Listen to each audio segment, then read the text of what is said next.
Hi friends, வாங்க இன்றைக்கி ஒரு கப் பச்சரிசியில் வேறு லெவல் கிண்ணத்தப்பம் செய்யலாம். அதுக்கு ஒரு கப் பச்சரிசி எடுத்துகிட்டு நல்லா அலசிட்டு 4 மணி நேரம் ஊற விட்டுக்கலாம். கூடவே 10 பாதாம் 10 முந்திரியும் ஊற வச்சுக்கலாம். ஊற வச்சுட்டு 4 மணி நேரம் கழிச்சிட்டு பச்சரிசியும் ஊற வச்ச பாதாமையும் சேர்த்து நல்லா அரைச்சி எடுத்துக்கலாம். அது நல்லா அரைச்சி எடுத்ததுக்கப்புறம் கூடவே 2 முட்டையும் சேர்த்து நல்லா நைஸாக அரைச்சி எடுத்துக்கலாம். அரைச்சி எடுத்துகிட்டு ஒரு வடிகட்டி வச்சு நல்லா வடித்து எடுத்துக்கலாம்.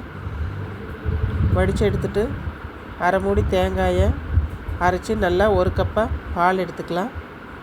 பால் எடுத்துகிட்டு அதையும் சேர்த்திக்கலாம். அதையும் சேர்த்திட்டு கொஞ்சமாக ஏலக்காய் தூள் சேர்த்திக்கலாம். ஏலக்காய் தூள் சேர்த்திட்டு ஒரு கப் பச்சரிசிக்கு 1.5 கப் சர்க்கரையை நல்லா அடித்து சேர்த்திக்கலாம். சேர்த்துட்டு நல்லா கலந்து விட்டுக்கலாம். கொஞ்சமாக ஒரு பிஞ்ச் உப்பு போட்டுட்டு கூடவே இன்னொரு கப்பும் தண்ணி ஊற்றி நல்லா கலக்கி எடுத்துக்கலாம்.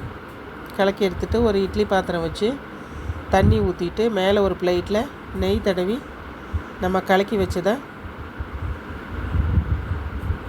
அந்த பிளேட்டில் ஊற்றி ஒரு 1/4 மணி நேரம் வேக விட்டுக்கலாம். மூடியிலிருந்து தண்ணி உள்ளே விழுகாமல் இருக்கிறதுக்கு ஒரு வெள்ளை துணி வச்சு நல்லா கட்டி விட்டுறலாம். கட்டி விட்டு வேக வச்சு எடுத்தோம்னா நல்லா வெந்து வந்திருக்கும். வெந்து வந்ததை கீழே இறக்கி வச்சுட்டு கொஞ்சமாக சீரகத்தூள் தூவிக்கலாம். சீரகம் தூவிட்டு மேலே பாதாம் முந்திரி வச்சுட்டு நம்ம வேணுங்கிற அளவுக்கு பீஸ் போட்டு எடுத்துக்கலாம். பீஸ் போட்டு எடுத்தோம்னா வேறு லெவல் கிண்ணத்தப்பம் ரெடி. வாங்க டேஸ்ட் பார்க்கலாம்.